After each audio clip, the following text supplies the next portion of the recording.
Welcome back, everybody, to the Xpand podcast. This is your host, Zarin Beatty. I am with a phenomenal human being right here. This is literally the third guest of the day. I've regained my voice a little bit since Hallie earlier. Lenny Bates, dude, thank you for being here. This is so legit. We have been communicating a little bit over Instagram the past few months, not even several months, just a couple of months. You're such a genuine person. Dude, thank you for being here, for real. Thanks for having me, man. I can't believe I'm the third one of the day. You've been killing it, man. This is the second day where it's been 3 in one day here. Damn, that's powerful. But you know what? That speaks to when we were listening to Aubrey speak and Kyle.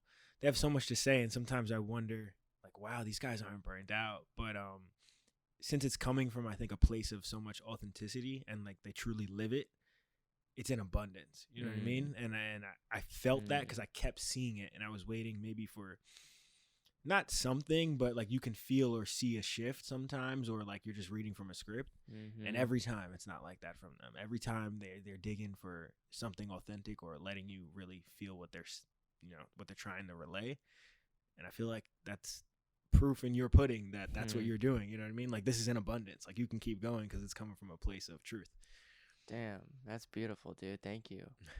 I mean, it kind of feels like it flows through with, like, unbelievably deep trust. And it's weird. I guess it goes back, dude. We just, first of all, everybody, we just had one of the best discussions of my entire life for the past hour and a half before this episode. We were talking with Phil, who we're doing an episode tomorrow morning. Shout out to Phil, future Phil here in this room. Dude, I mean, so natural, so fluid. When we're able to be in good company, dude, that's what this podcast provides, is be able to, like, be in beautiful relation to one another and vibe on, like, what thrives us, what builds energy through us, dude. If you were talking about stuff that, like, wasn't bringing me to life, there's probably no way I'd be able to, like, do one after another and keep it rolling. But each person helps me thrive in such a beautiful way, dude. And it's like, it's so beautiful how these moments, like, feed back and forth. And we're about to experience that. We just experienced it, dude, the past hour and a half. Yeah, we did. And that was awesome. And in a way, in the past, I would have probably been even more nervous to do this, or nervous period, because it's like, wow, what else would I say? You know what I mean? But since we shared experiences this weekend, that alone we could talk about forever. But I just feel like you and I connect right away on something. Like, I don't know exactly what it is, but it's like it's a moment of either authenticity or just like, what is this guy about, or something like that, where it calls, in a way, the best of each other. At least I feel that way. You know, I don't want to speak for you, but that's beautiful, because it feels like the best is being welcomed by each other. So it's not even like you're being welcomed by me. Like, I feel like that mutual, like, bringing each other to the table. And I literally felt the same way about Kaveh.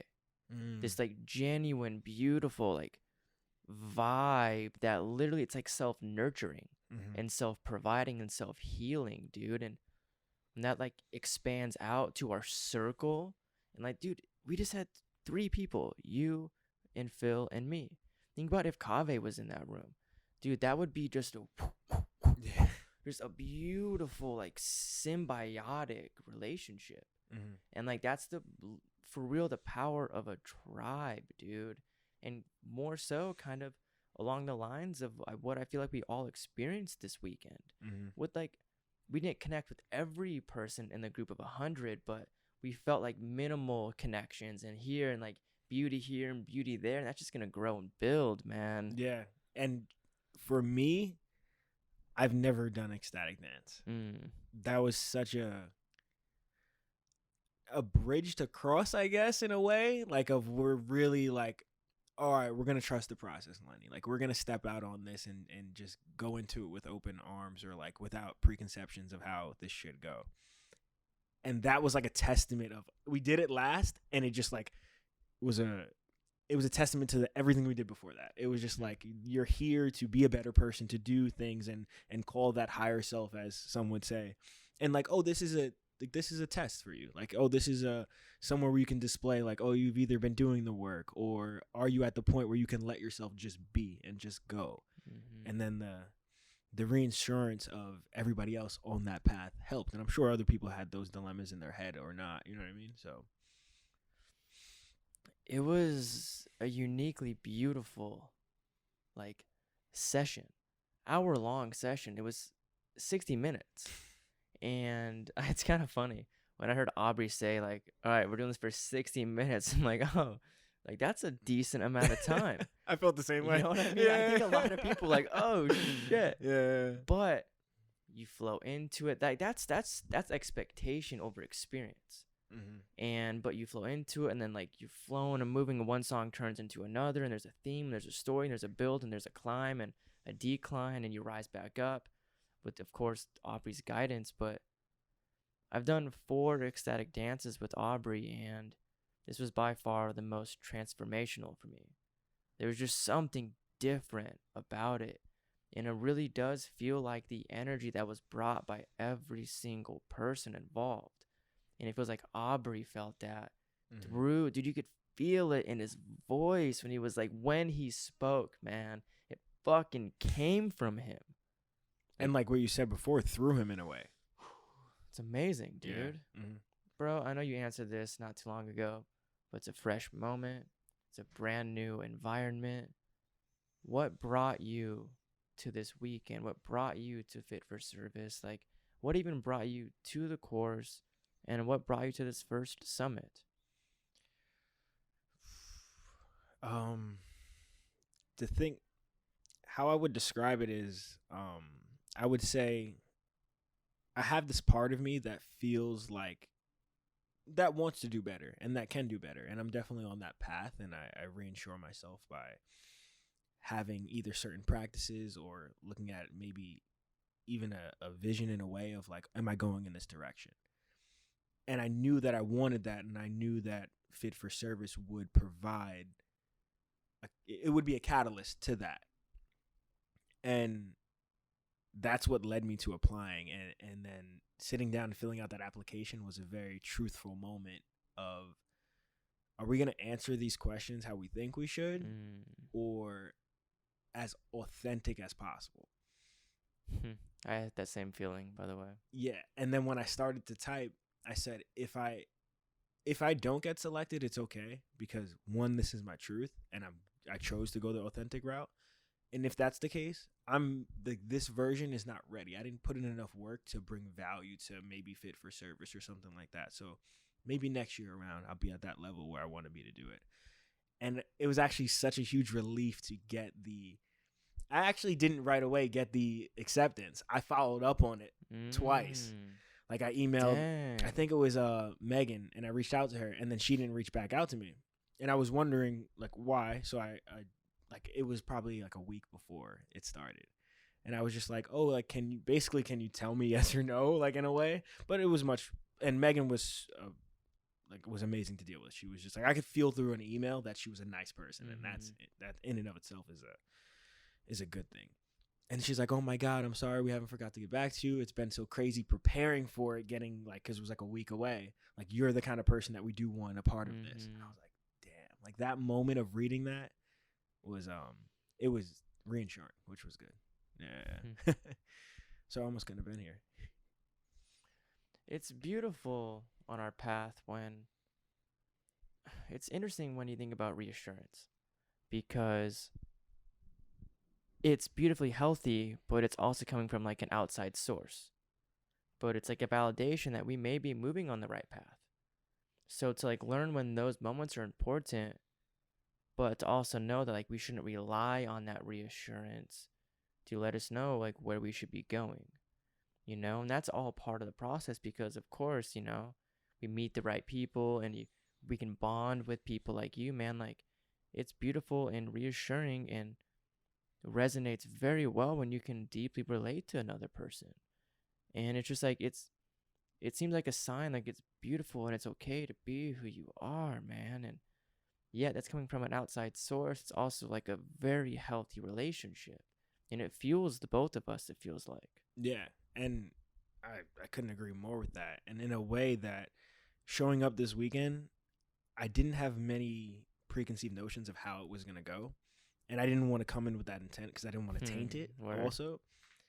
And I found myself just being me and just being. And that was in and of itself its own, I don't want to say reinsurance because I'm beating that word to death, but it was good to be just me and be valued and contribute. And I felt that I had a nice polar moment of when I was doing the durability class, because I felt like I was looking over at the people doing the barbell class, and I was like, I should be there. Like, I should be working harder and doing more, and I'm in the durability class. And and there's nothing against the two. They're two different things. To compare them is foolish on my part.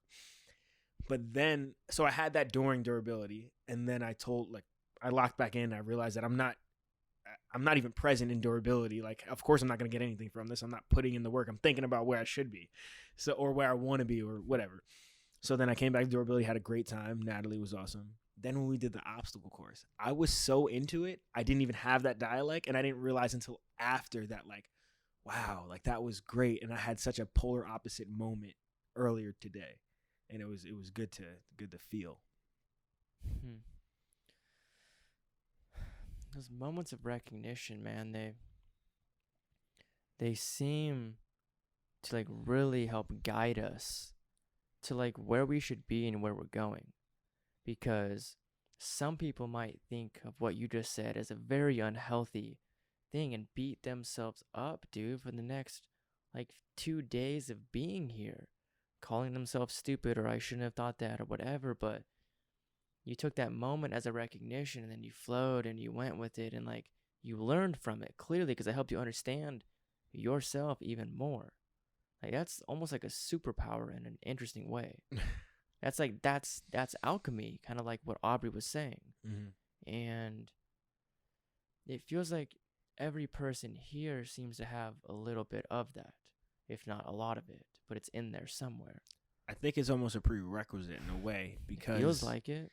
That awareness to do that, it can hurt in the moment, but in the long term, it's what allowed us to show up and say, we need to do better. This can possibly help us do better. We need to do better. You know what I mean? Or we can be better. And like, if we didn't feel that way, we wouldn't have came to Fit for Service. You know what I mean? We wouldn't have been here trying to do that. So 1400%. I'm going to get you some water. I need some water. Thank you. So that's really freaking cool, man, because on the first day, one of the best things I experienced was this freaking tribe mentality. So I was in the barbell class, and it fried everybody. Zarin was the savage I was looking over Dude, at, by the way. It fried everybody. Multiple people threw up. Like, it was so intense. It was unreal.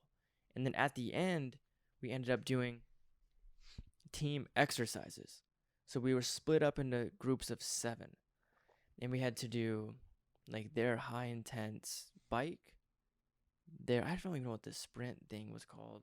Air down bike? Air down. No, like the arm one. Oh, I don't know the name of it either. But I don't know what that's called. Yeah, but that thing, and then the row machine. That thing's a killer. It is a killer. Killers, yeah. So we had to get a certain amount of distance in each one of those as a team, as a collective. And we had to determine how we switched, and if it was, this person does 10 meters here, the next person 10 meters, next person 10 meters, so on and so forth until we complete that obstacle.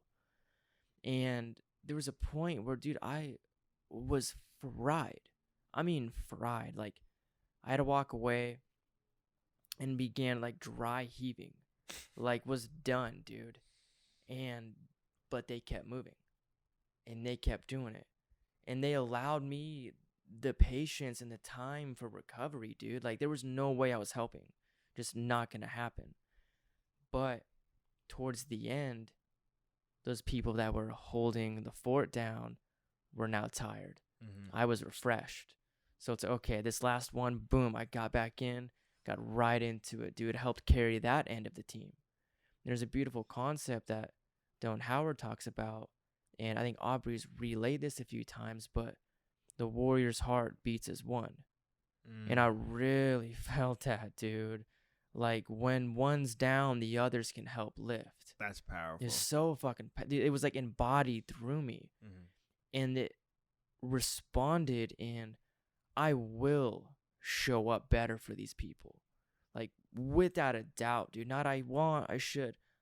I will. And that's so transformational, man. When you're able to say, I will be better for this whole group because the whole group will be better for it and because of it. And you know that happened throughout the entire group of people. It's so deep, dude. This is the first weekend. While you were saying that, I was literally thinking before you got to the Don Howard part, I was like, it's because of everybody believes in the collective so not so deeply, but even that was just an expression of it, like what you guys were doing. But like we are all on a similar path where we share enough values to do this, or virtues. And like that was like just an example of it. Like you didn't have to carry the weight, but you played your part in the collective. Like, you know what I mean? Like they couldn't have done what you did, you couldn't have done what they did, but it was all a part and for that collective. And summing it up in the warrior's heart beats as one is powerful. Like I didn't even think of that. Powerful, dude. They supported me like retreating. They didn't make me feel like shit. Nothing. And like I felt so much gratitude for that. It's like, dude, like these people are there for me. They're there for this team. And that's what like pulled me back, man. It's so powerful. Yeah, it gave you the power to literally come back. It like, really did. That's crazy. What have been some of like those beautiful moments for you this weekend, man? Because each person's like, they seem to be experiencing something very similar, but like in their own way. It's so beautiful to hear. I'm trying to think. Like physically, I can right away. Like I was thinking about when we did the bear crawls at one of the tire stations for the obstacle course. Like I was feeling good, and I felt really good to be valuable to my team. Like we were doing things, trying to do them quicker. We were trying to beat the other team. We actually ended up losing, but I knew I was contributing to us getting to being better, and it felt good in that sense. So we had to do bear crawls, and Ryan had to like hold on to my body, and I had to carry both of our weights. But since the last thing I was doing so good, I was like, I got this. We'll go first. Like, Ryan, jump on here. And like his shoulder was messed up, so he couldn't do it. He was heavier, and the goal would be to like get somebody lighter because it would be easier to bear crawl. But I was like, you know what, Ryan, your shoulder's messed up. You can't be the top guy, no matter who you're with. So you know what, I'll do it. And I was like, I felt good taking that for the team. Man, when I started, it was I literally face planted. Like like he was holding on to me while I was trying to bear crawl, and he kicked his legs to try to make it easier, but he kicked way too quick, and I just like I just ate shit. So then we got back up. We got to the tire, but we had to come back so the other team can go. So everybody's just looking at you, waiting for you to get back. But I didn't even look up. Like I looked up when we turned, but I looked back down. I was like, all right, we got to dig in and do this. So I started to go, and I went so much slower, but I didn't fall at all. It was smooth, hurt like a bitch, but it was way more efficient. And we got there, and it was over. And he saw it in my face, and he appreciated me doing that. And it was like a moment of like literally me and Ryan. After that moment, like before that we were cool, but after that moment, it was just like all weekend we went to get lunch or whatever. He came up to me to talk to me. He's like, "Oh, how you doing, Len?" Like everything, asking me how my shoulder's doing. He was the one with the messed up shoulder. Like he took the extra time and stuff like that, which was awesome, which was like it was a good moment. It felt good. And it was like, even though I died in the bear crawl, it was still worth it. Like the before and the after of why I wanted to do it may have been two different things, but it was acting on the same mechanism. Dang, man. Like the power in feeling grateful for the work that the people are doing around you. I'm not sure that's registered for me like it has this weekend before this weekend, because it was so apparent and so obvious, because like what we did was freaking hard, man. All of it. And like the obstacle course, it was another team effort. So for me, that's why like that idea was so freaking driven into me, because it was the team workout and then straight to that team obstacle course. So it's like these people are like really working together, and it's so beautiful, man. Dude.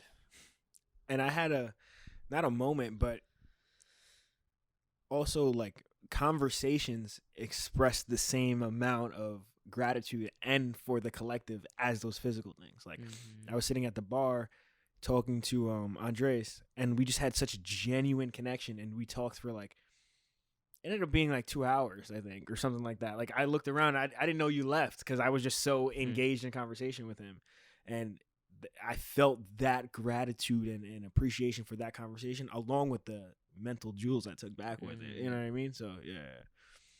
What do you feel like the power is, or the strength is, in having strong discussions like that with other people?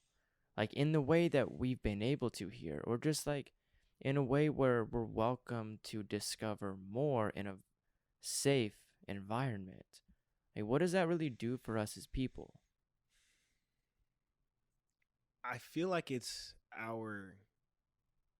like truly displaying, but in a good way, like our adversities that got us here and that made us the people that are here. And then that version of ourselves are able to express it to each other. And then there's a similar, like, no matter what the conversation is, there's a similar virtue that we all act on here. And you can feel it. Like, you know what I mean? Like there's something, even just being here, like we said, has a certain prerequisite, let alone accepting the physical challenges, let alone the option for you and that whole thing. Like there wasn't an ounce of quit. Like it was, I'm going to pass out, but I got to get back to my team or not. Like you didn't once hint on quitting. And I think that that's why we're here, because we've all had things that made us grow or forced us to grow, and we still want to do better. And the quit isn't really there. It's the, what's the next thing we have to do or do better to get better? You know what I mean? Wow. You're so on point. It's like the quit's not there, but the recovery is. But recovery is not quitting. But we perceive it as it might be quitting, or we're falling behind, or I didn't work out hard this way, I'm going to lose my gains. Or, you know, this week I've taken this week off. Now, I'm not as smart as I was because I wasn't studying whatever I want to get better at. But that recovery, that integration, man, they're so similar, but super different at the same time. Which one of the coaches resonated the most with you? There's two parts to that question. Because before starting this, I didn't really know who Eric Godsey was. And man, it's like I have a genuine, deep appreciation for like the work he does. And then like further than that, like the person he is. And I feel like through his journey, you can see that. And there's like a little bit of us in his story that I just, right away, like it just, I get like, I don't know, like I have that instant, like I want to talk to him more or get to know him more, or just even just listen to more of his material, because in a turn that helps him keep putting out the material. You know what I mean? So it's like a weird thing. So I would say overall, I would say Godsey, because I never, like, Kyle's been awesome, but a lot of the nutrition advice and stuff that he gives, I kind of have like a 2% inkling for when it comes to Godsey. I never know what he's going to say. I never know where it's going, but it's always some jewels, like, you know what I mean? Or always a different way to look or to perceive this thing of reality, or how you get through your everyday. And that for me is unvaluable. You know what I mean? Like nutrition in a way, not will change, but it, like you can say like, oh, this is good and this is bad. Like if I eat real food, that's mostly good. And like you can understand that, and it's a horse that's beat. But the way we choose to perceive reality and the things that we tell ourselves, and to even look at it from a point of knowing that you're telling yourself this story, that the theory of it alone is just, to me, profound. And it's like something I can't really grasp, but like it's beauty and an art to watch him do it for me. He'll blow you away. He'll blow you away. Yeah. And the episode that we did a couple nights ago, it's so amazing because there weren't many like mind-blowing topics, but it was like grounded and just strong through the entire episode. It was just like boom, boom, boom, just so fluid. And like his perception and ability to express like what he comprehends, dude, it's so even killed. It's remarkable, really. It truly is. Yeah. It really is. It's a good word to put it. It's a good way to put it. It's remarkable. I'm stoked to see what he comes up with this next quarter, man, because he's the head coach. Mm-hmm. Agreed. And because I know him well, but I don't know him well. You know what I mean? It's like he's a dude that's like, I've been able to build a relationship with him, but it's also like a part of him that like I'm not sure many people really know about. And he's kind of walking into the shoes of being able to show the world that part of himself. And it is beautiful to see it expressed through On It. Because I was fortunate enough to see the podcast you guys did together. And that was before he was a part of On It. Mm-hmm. And now seeing those same gifts expressed through the On It lens and with those support systems around him, because like him and Kyle have something special and you could feel it and see it. Like, but whether it's just their friendship or whatever, I think it allows them both to be them and at another level, and to know that was a recent thing.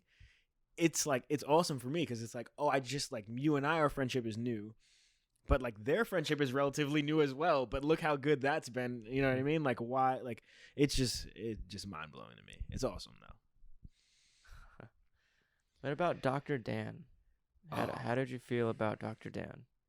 There was a reason why his circle felt the quickest, because he was just dropping bombs that just made sense. And his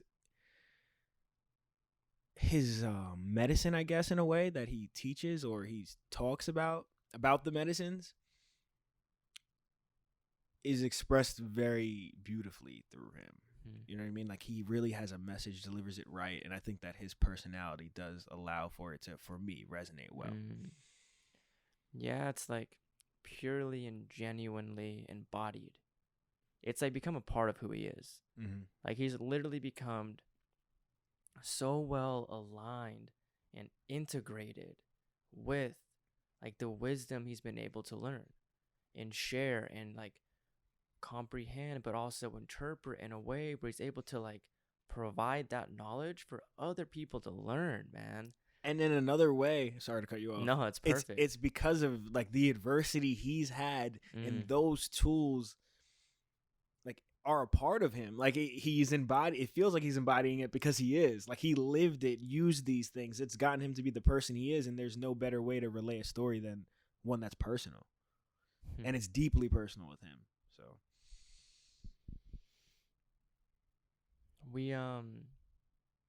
we briefly but also deeply talked about meditation.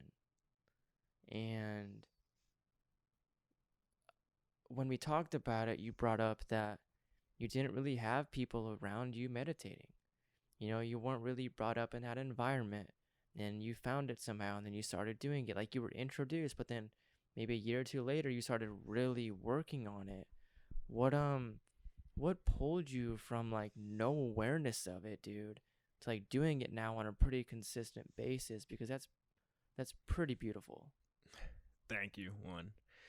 And I also, it's not like a pretty story. It's kind of just like a common story, I would say. I found the Headspace app through, I read The Happiness Hypothesis by Jonathan Haidt, and that started me on understanding the conscious and the subconscious mind. And his analogy that he uses in the book, I don't know if you're familiar with it, is like the elephant and the rider.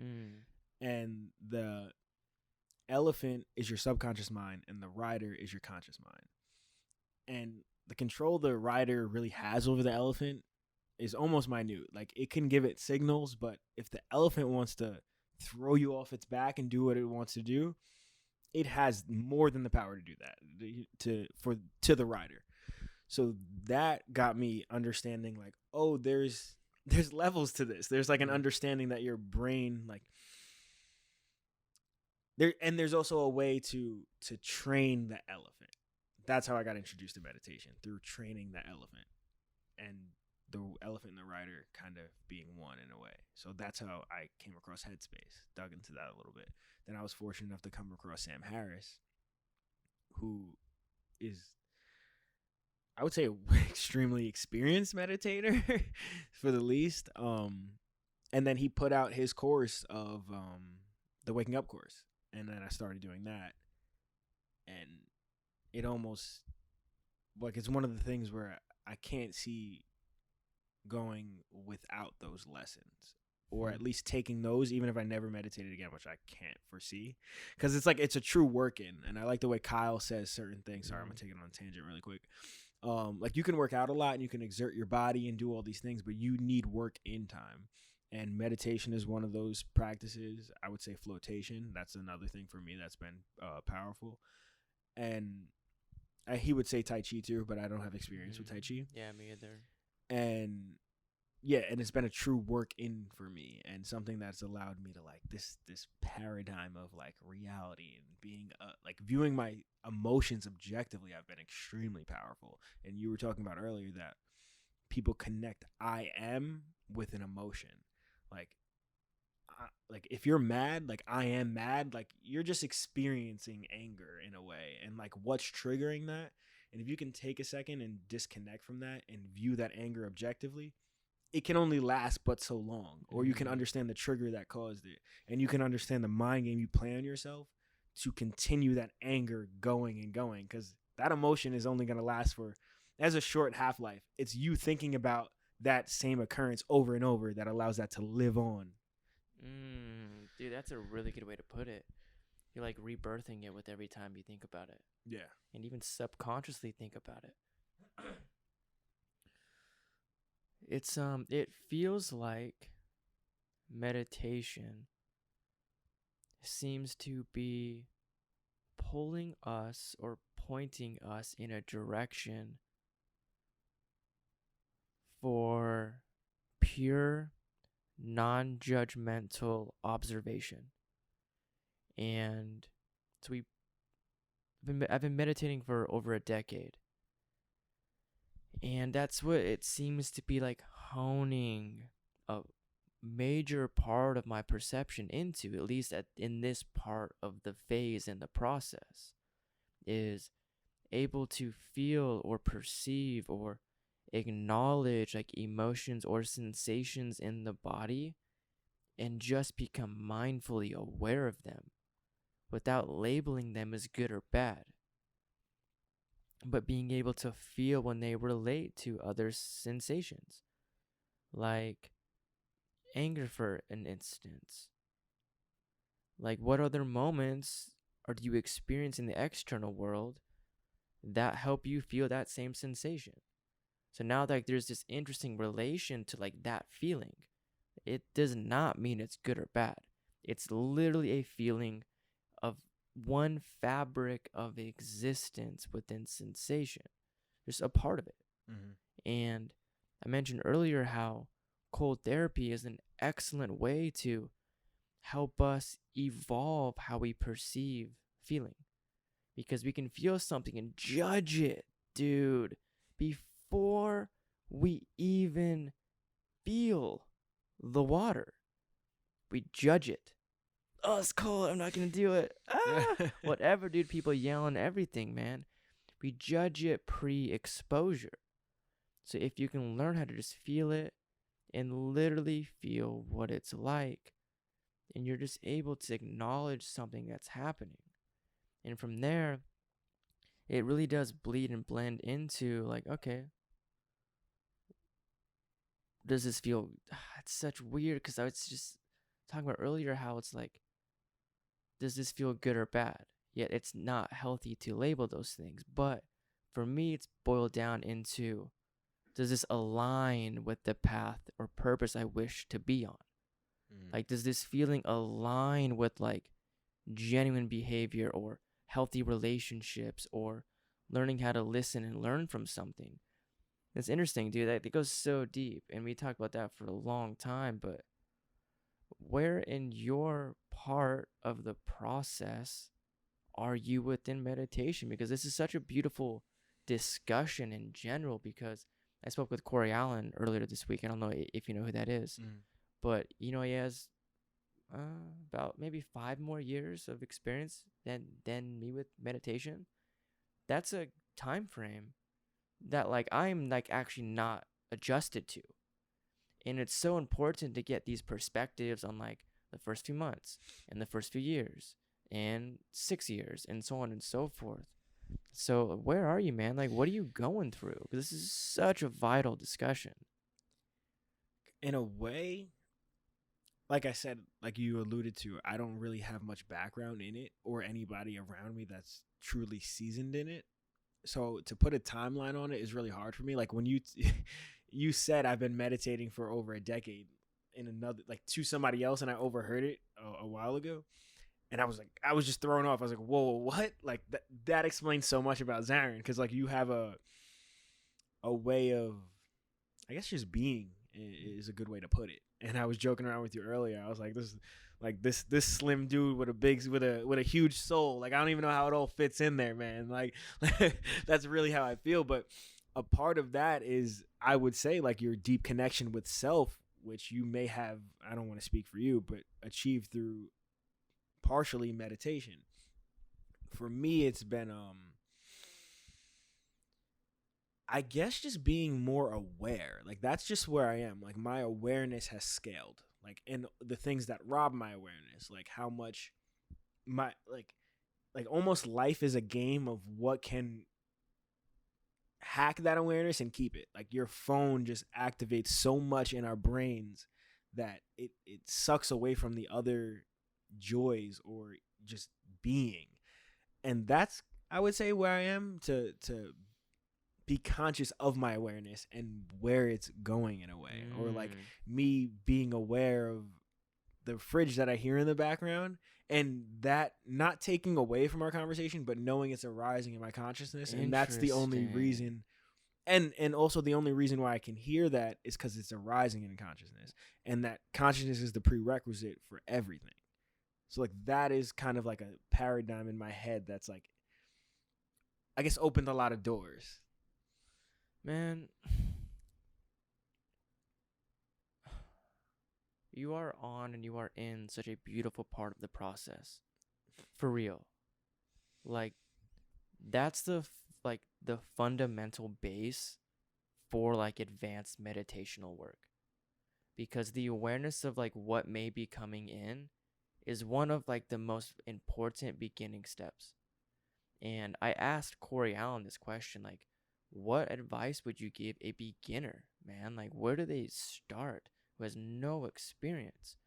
And he mentioned that, you know, when someone says, oh, I had all of these thoughts, I couldn't meditate. Now, I get that. I hear that, and I'm not even an experienced meditator, and I hear people say that to me because I feel like the preconceived notion in a way is like you're supposed to silence your mind. And to me that's almost like, do you know how evolution works to get your mind to be this amazing? Like it's not just gonna stop, like it's gotten you and the human race to the point it's at. Like it has programs you can't even fathom that it's running. You know what I mean? Like so well put. So it's not about turning that off, but that's where for me the awareness comes in. The awareness of the thoughts that are arising. And if you take a second to not think about where the thought is going, but think about the thought and just look into a thought, it's like, where does that go? Like it kind of, I don't even know if disappear is the right word, because at that point I don't know if there's terms to, at least that I know of, to describe that. But it's just, and a lot of and also I can't take credit for a lot of this. A lot of this I've learned through the meditation teachers or programs I've had, which is a lot of it is Sam Harris. Man, I'm going to help you realize how important that is here in a moment. That's seriously, dude. That's so deeply important. It's unreal. What Corey progressed with in that expression was you actually achieved the most important part of mindfulness. It's becoming aware of your thoughts. Yes. And it's just like, dude, that's so good. Because how often do we distract? How often do we pull away? How often do we push those things away and zone out on the TV? Like when you become aware of what's happening and coming in, like that is the most important part of the whole process. Because from there, we learn how to perceive, receive information, observe information, feel the information that's being observed, hopefully guiding more into that non-judgmental platform. How we think about the thoughts. How do we morph how we think, which provides a feeling and sensation from it? If I think an aggressive thought, I will feel an aggressive sensation. If I think a beautiful thought, I will feel a beautiful sensation. So how do we actually morph and develop our perceptual awareness and patterns of thinking and moving and loving each other to be more aligned in beauty? And like that, bro, that's like, you guys helped me realize the importance of that not too long ago. Like, that's what it seems to like boil down to, man, is like, how do we provide our body with like the most beautiful sensation possible? And sometimes that means, not shoving away, but like being around people who may be healthier for you, or not drinking alcohol, or eating better food. Like, how do we ultimately build better vibrations in our experience, dude? Because they in return help us build the thought patterns that produce the feeling. That's exactly the way I feel about our bodies. Like this meat suit is what is going to allow us to experience those perceptions for better or for worse. I don't want to say like good or bad or whatever, but the better you take care of your body and you're aware of that, the better your body and your mind, your body and your brain, therefore, in my opinion, your mind can do a better job at this thing, whatever this thing called life is. And then how you perceive reality from there is its own mind fuck in and of itself. But just the ability to be aware of that you're perceiving this is profound to me. You know what I mean? And then what I got from the podcast you and Godzi did was the book, The Metaphysical Club, I was telling you about.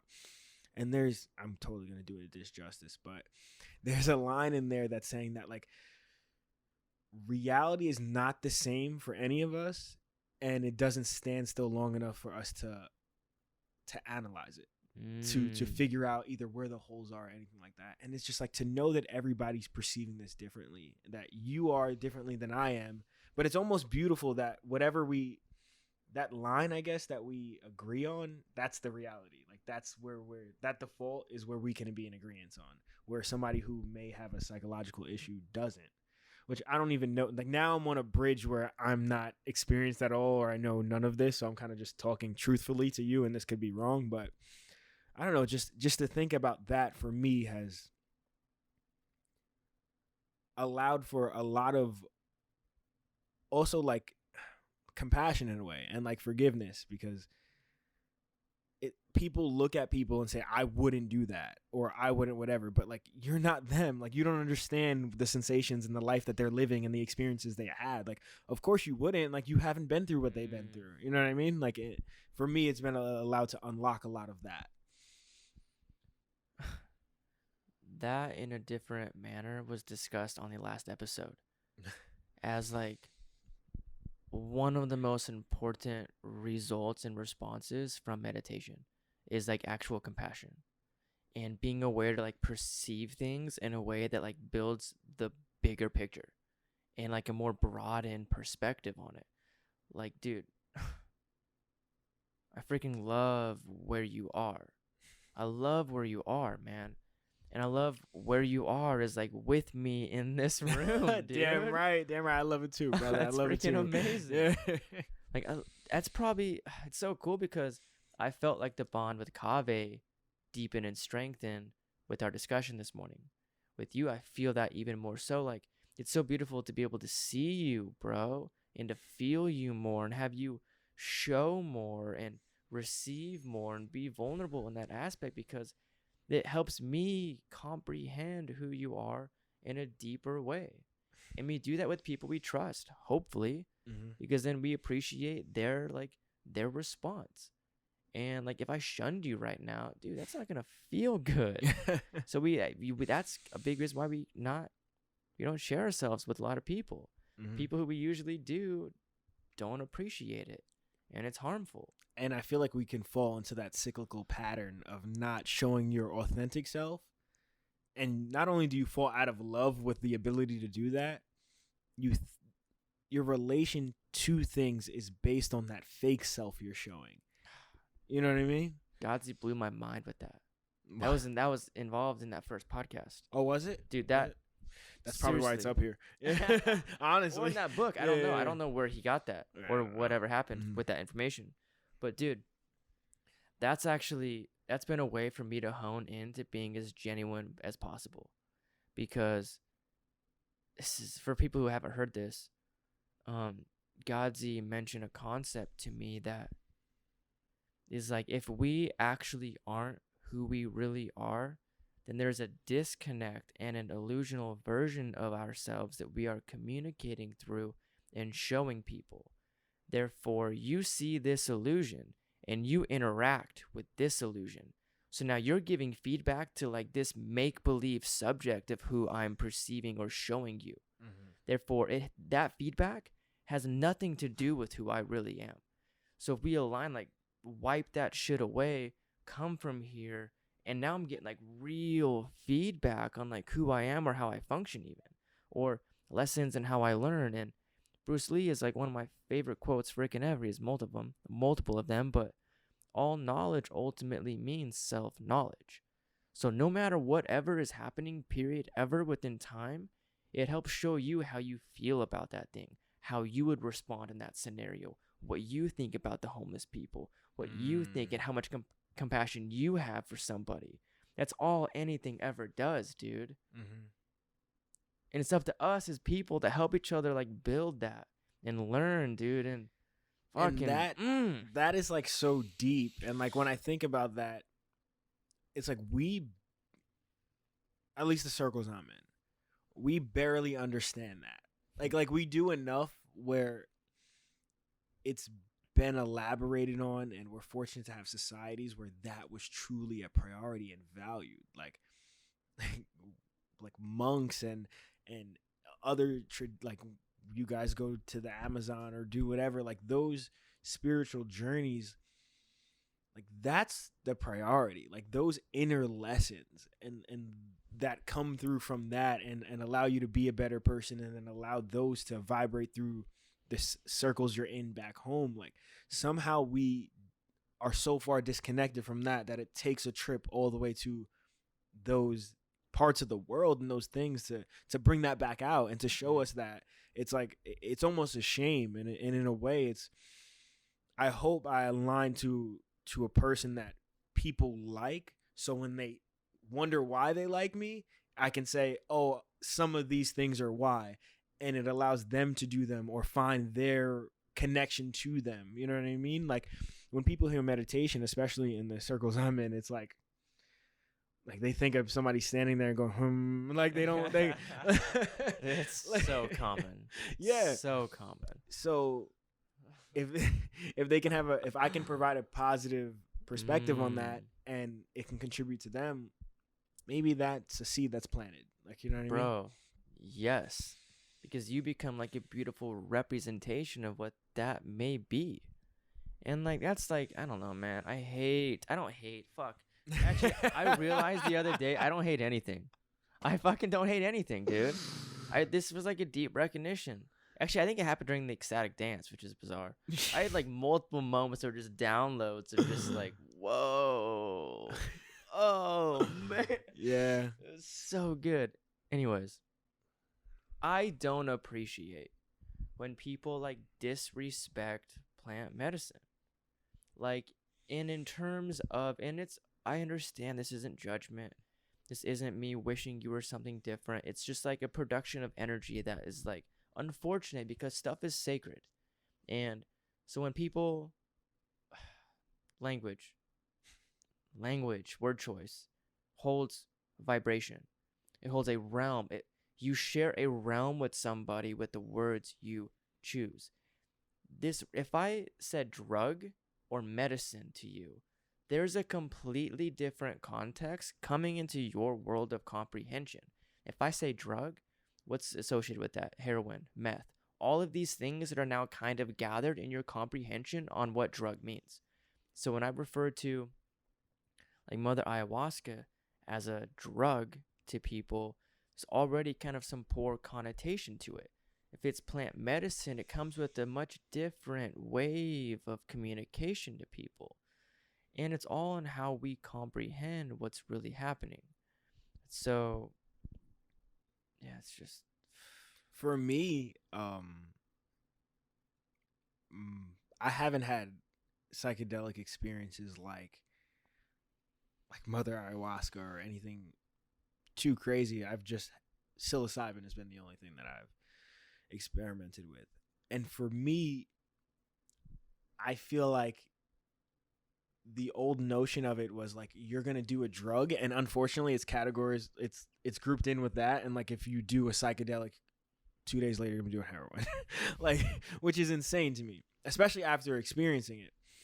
For me, it was the total opposite. It wasn't anything that I wanted to consistently be there. It gave me a barometer of what I can experience and what almost like how I can experience life. And when I came back to, I guess, being sober, like I don't really know what the best way to explain that, but yeah, it gave me a barometer that I saw, and I was like, I need to find ways to achieve that here and understand that at a sober state. And that state of consciousness is not unachievable, and it's not only through mushrooms. Deep meditation has been a way to, I guess, like it was very similar. Like they were cousins in a way, like for me, maybe distant cousins or whatever, but I was so grateful I meditated before I did mushrooms. Like I had a meditation practice before it. And not only do I think it made me appreciate it and I wasn't in completely new territory, but in a way it gave me little tools in my toolkit when I was there. Like, you know what I mean? Like I didn't I didn't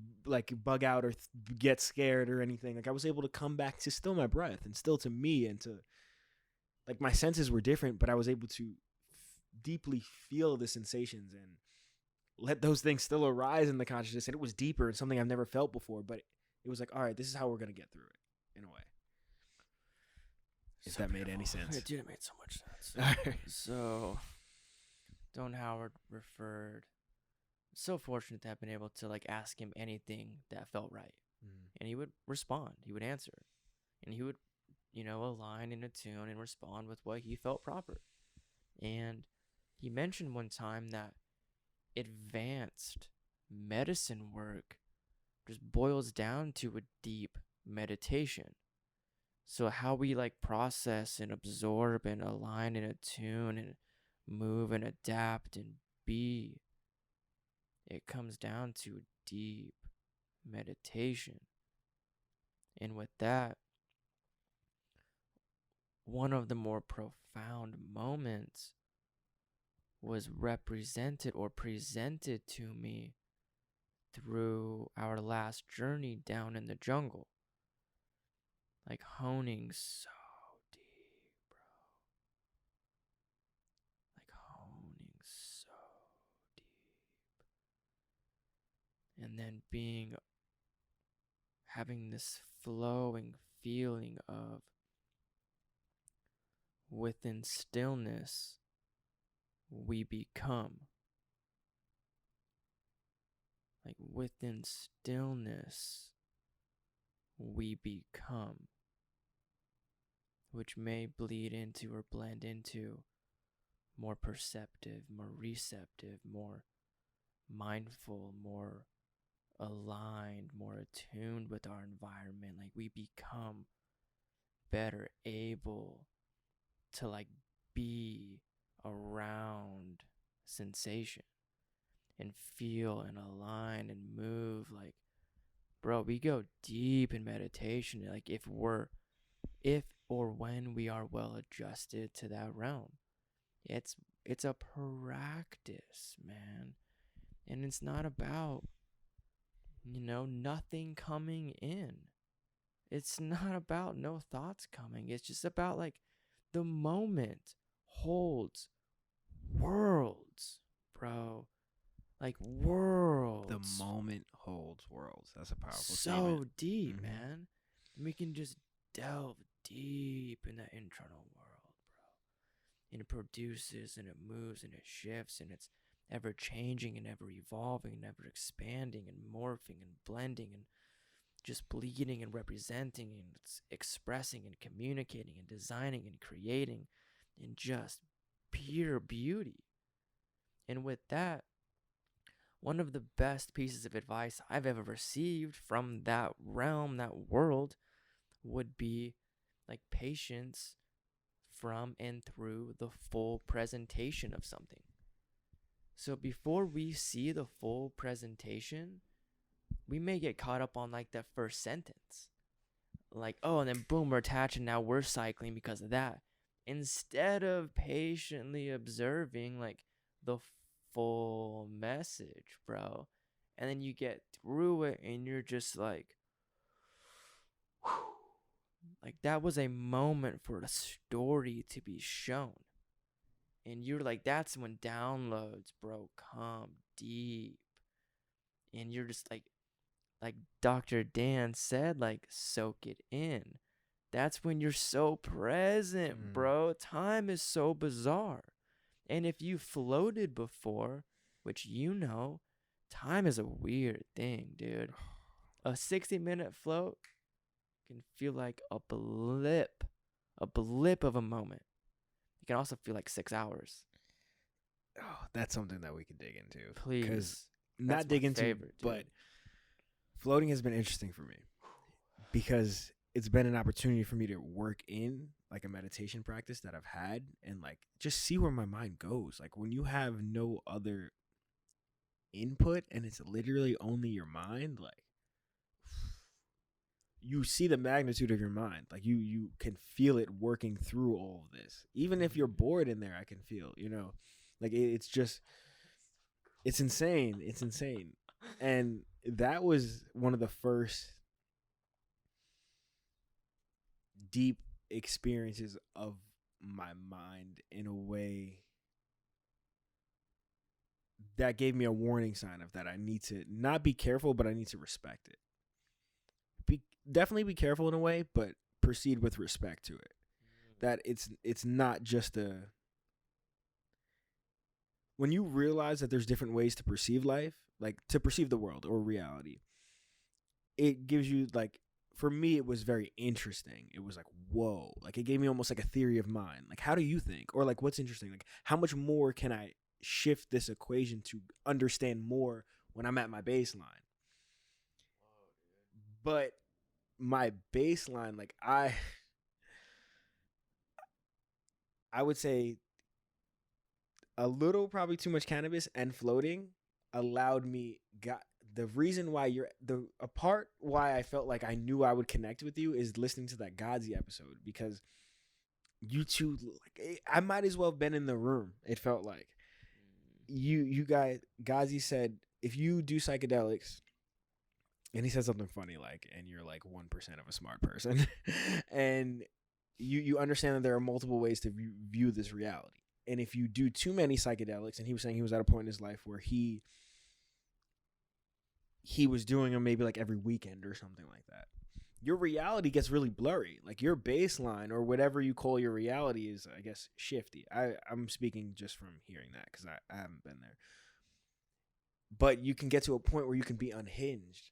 And what theory or what are you using to almost ground yourself? I guess that's a decent way to put it.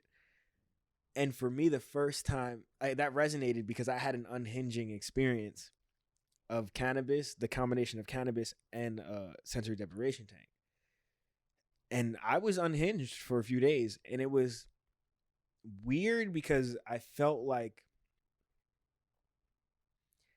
I don't want to say I wasn't me, but I was almost perceiving this from like a third party, like how people say like who have extreme anxiety. Like that was the first time I was able to empathize with anxiety. Like when people have like out of body anxiety, and I was like, holy, like this is not me. Like what the heck? And I remember, I think it was 2 or 3 days later, the second I told my sister, I called her, I was like, I feel like I went to the moon and I'm trying to come back to Earth, but I'm not back at Earth yet. I'm like entering the atmosphere. She's like, you're crazy. I'm like, partially you're right. But then like 2 or 3 days later, when I was like back and I was fine and it was normal, I felt this immense, like, it might as well have been supernatural gratitude just rain over me. And literally the second I felt that, I think I took it in for a second and I realized it. My eyes lit up and I called my twin sister and I said, bitch, I'm back. And she did exactly that. She was like, I love you, Lenny. You're an asshole. I was like, you're right. But like, and literally from that moment on, like I've just been like it gave me a strong shift of perspective. And then hearing that podcast that resonated with me, and then hearing Godzi talk about pragmatism, and that was the first time I really heard of it. But that's why I read the Metaphysical Club, because I had the drive of that experience to get me to understand the reality or whatever a little more. And then, yeah, so that was a part of that. But yeah, dude. So we got here through sensory deprivation. Thanks. So sorry. We're going here now. We're about to go. So the process of becoming unhinged, per se, with the chosen words of your expression, is a powerful moment or opportunity for us to further comprehend that we may be able to piece our perception back together and actually like move and shift and put it and align it with the flow and the natural movement of universal alignment and pattern. Because I'm not sure the moments where we get like shooken up a little bit, how much of the universe comes to a play that brings us back, God, Spirit, whatever you want to call it, and our own consciousness regathering the groove. There's a deeply beautiful relationship between like realms that come together and like reorganize something.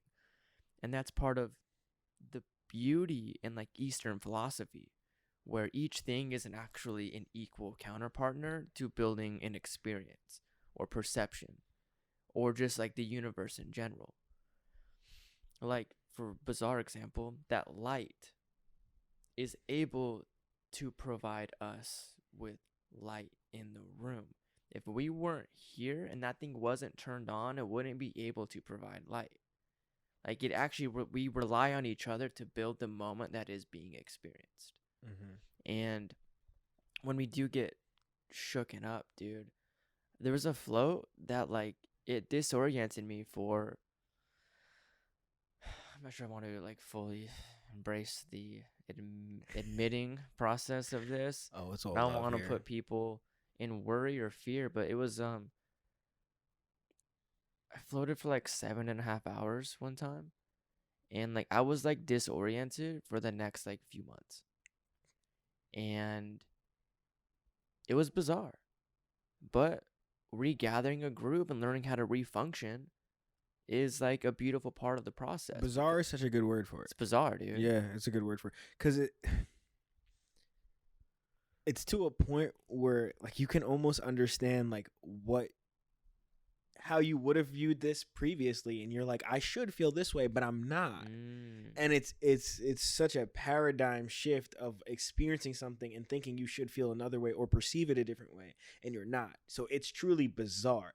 At least that's my experience. I can truly only speak on that. But when you said bizarre, when Godzi said unhinged, that resonated with me. When you said bizarre, that resonated with me. You're right. Because that's like, damn. To what depth is that like degree of recognition? To be like actually embodying the awareness of like, why don't I feel like I used to feel about this? Mm-hmm. How am I not perceiving this like it was once perceived? Mm-hmm. And then for real, like as the journey goes on, for at least my personal experiences, of course it's situational, but the more things that we like allow to move on just kind of go away. They pass through, they perceive through, and then now we're like in the present moment. So ways that I used to perceive aren't pondered very often because they're just like literally flowing through the process of development.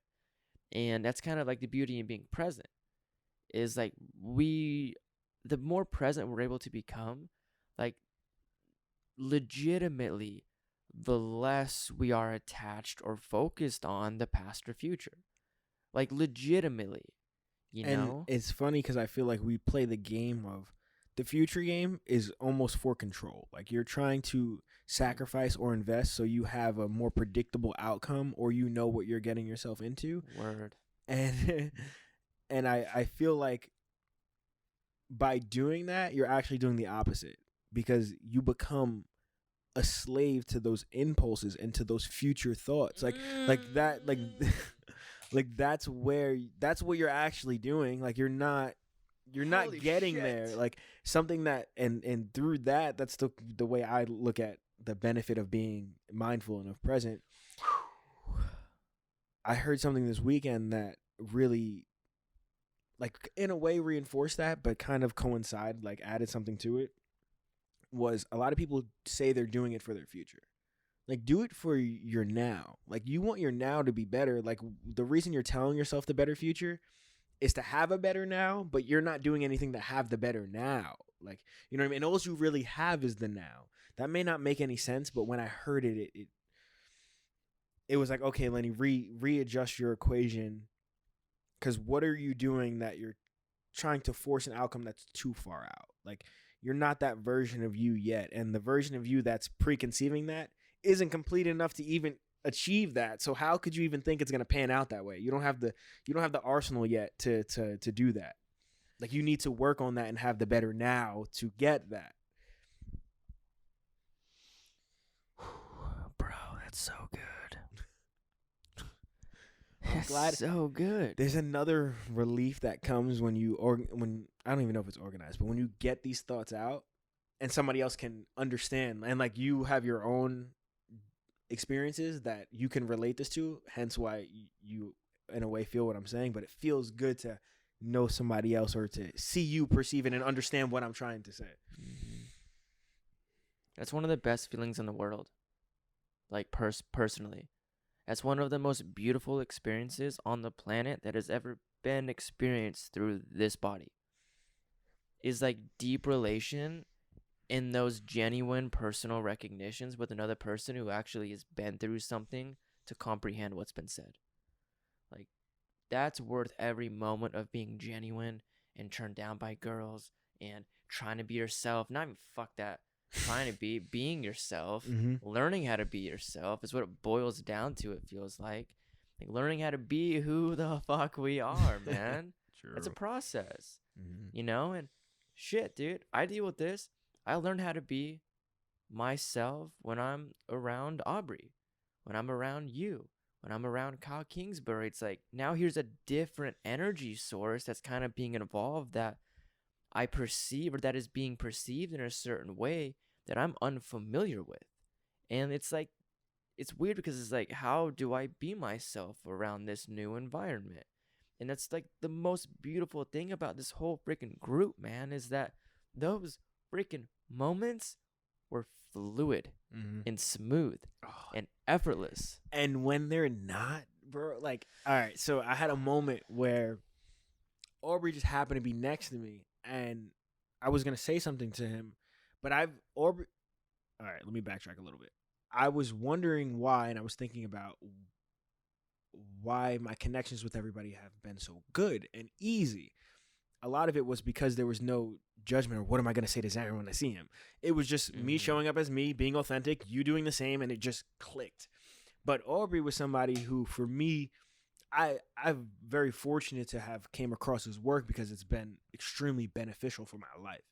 So having that alone gives me like, shit, what am I going to say to this guy when I see him? Or like whatever. So I had that, and I had like maybe 4 scenarios in my head of what I was going to say, or who I wanted to be, or what I wanted him to perceive me as, because I want to be good enough one day, or this version of me be good enough to provide value to him. You know what I mean? And then when I had the opportunity to talk to him, we turned and we spoke. It was authentic, but it was authentically botched up and like, because I preconceived it in my head and messed myself up. Like, I work best when I'm just being authentically me, and that's what gets me the best results. And I had that moment, and it was like, I walked away from that conversation and I was like, this is such a disjustice to my character. And then I saw him a little later, probably after I was talking to you, and that's when I had the moment of like, damn, me and Zarin just hit it off because we were being authentic. And then I thought about why I didn't with Aubrey. Then Aubrey walked by, and I was like, be right back. And I went to him, I was like, Aubrey fucking Marcus, I did a fucking horrible job of representing myself because of this. And I told him, and he laughed. He was like, I didn't even feel it at all. Like, why? Like, he's like, you got a pretty strong judge. Like, you don't have to look at that in quarter 3. Like, whatever. And I was like, maybe you're right. But the fact that you're telling me that you didn't feel that, and I know I did inside, like, that was good. But then I was like, it was probably the smile, right? That's what he laughed, and then it was all good. It was great. The rest of the weekend, we see each other, we hugged. It was cool. Like, you know what I mean? Yeah, dude. Yeah. Way to own up. Because was owning up more for him or more for you? Oh, it was me. But it was both probably in a way. But it was like there was something in me that was just like, that was the opposite of everything you're doing here and why you're here. Like, you know what I mean? Even if it didn't mesh between me and him, like, at least that's organic and that's real. Like, if me and him just didn't click, but we didn't click because I just was like, like, you know what I mean? My name is Leonard. Like what? Like who is that? Like, who is that guy? Like, I don't want to meet that guy. Like, he, like, what? Oh shit! Like that? Like, bro, you said you don't want to meet that guy. No, check this out real quick. And you behaved that way. So a part of you was like, I wouldn't want to meet me that way because I don't want to meet another person that way. What kind of judgment would that be casting on that kind of behavior? That's something really intriguing, something worth looking into. It's funny you bring that up because I have like I guess something that I haven't said out loud.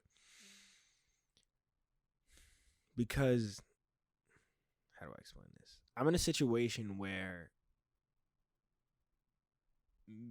the environment may not be the most conducive to me growing at the best rate I want to, but I also see that as an opportunity for me to possibly aid in that environment's change. And when somebody else comes through that who has similar attributes as I or values, that they can thrive in that. And that's like my current situation I'm in, like with my work experience. And it's good. It's like, I'm not complaining. It's like a good thing to have. It's like a really good problem. Like, not only is it like some people have to fall completely on their ass to have a problem, and like I'm good. Like, I'm able to look at this objectively from a place where like I can choose if I want to act in that manner or not. And I'm very fortunate for that. So I don't want that to go unstated.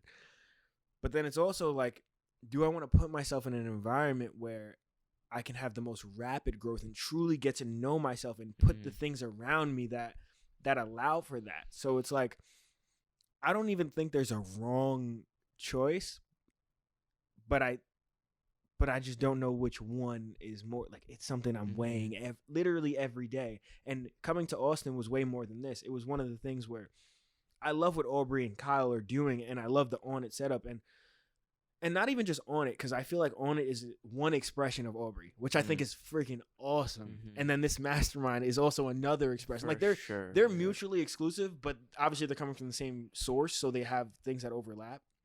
But for me, coming here was like, oh, like, I not only do I want to meet these people, because in my head I have the conception of like, these are people who I will thrive around, and I actually think that I can provide value to. I don't know at this version if I can, but I think eventually. And then I was like, I need to check out the city of Austin to see if I like it, because maybe this is a place that I put on the list that maybe I can thrive here. Like, is this something? Because like, I wouldn't move to a place if I was like, oh, like, I want to do this one thing and that doesn't pan out. Like, I'm going to be miserable. And I wanted to check it out. And that was like a little secret of like, not secret, but a little thing that like, it was like a no brainer to come this quarter, because that was part of the equation for me. You know what I mean? So, dude, wow. Beautiful. Before we wrap this up. Yeah, I'm sorry, I've been chatting. No, I got diarrhea of the mouth. Goodness. It's really interesting because it naturally came up one time, and then I didn't touch base on it, and then it came up again a few moments later. So kind of like that expectation or that preparation for the future. It's a really intriguing concept because each moment is so profoundly different and present for that moment. And like, we probably won't ever be the same person in like more moments than one. And it's a weird thing to think about because I think the ultimate goal is to kind of hone that in and be who you are in as many moments as possible. Sorry, can you explain that a little? You're saying that you won't be the same person like in different moments. Is that what you're saying? Sorry, I didn't catch that cleanly. Okay, so let me jump ahead. That might help. Preparing what you were going to say to Aubrey. Mm-hmm. You're like trying to predict how you would be in a moment that you actually have never been in. Yes. Therefore, like you actually don't know who you will be in that moment. So it legitimately is impossible for you to predict how you would behave because you don't know how you'll feel. Mm-hmm. You don't know how the people around you will feel. You don't know how the circumstances within that scenario will actually build themselves to be a present moment.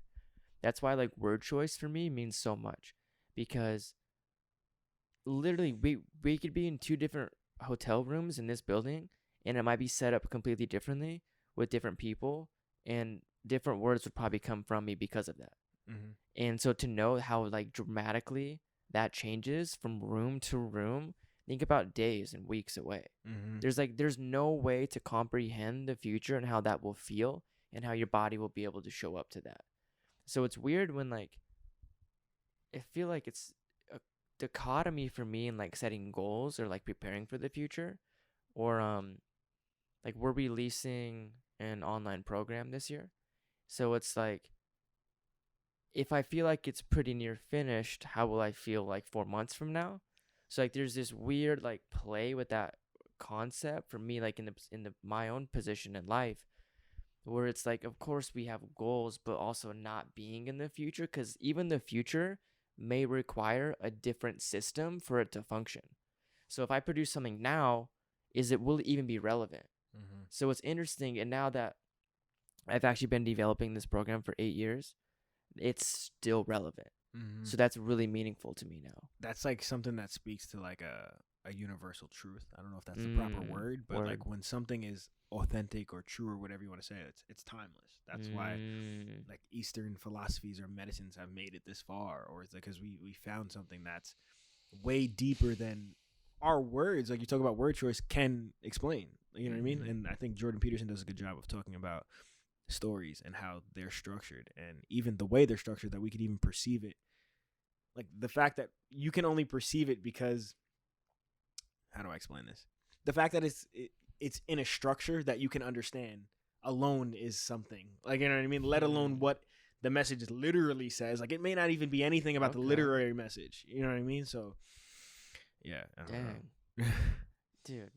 We could talk forever. We legitimately could. We've been talking for 3 hours straight, if you want to get real.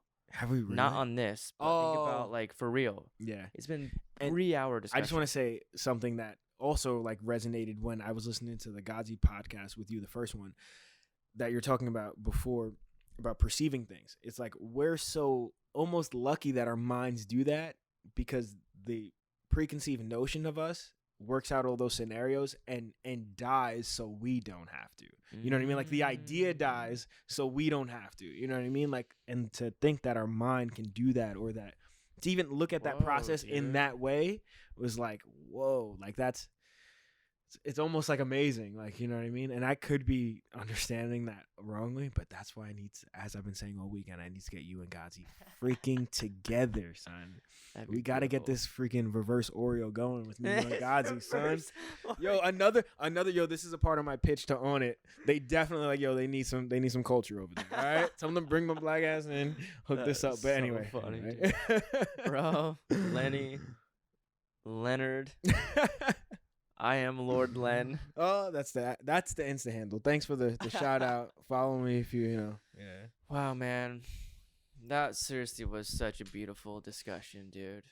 It's truly been a pleasure. And I want to say this before we cut out. I'm so fortunate to meet you with the experiences you have as this version of you.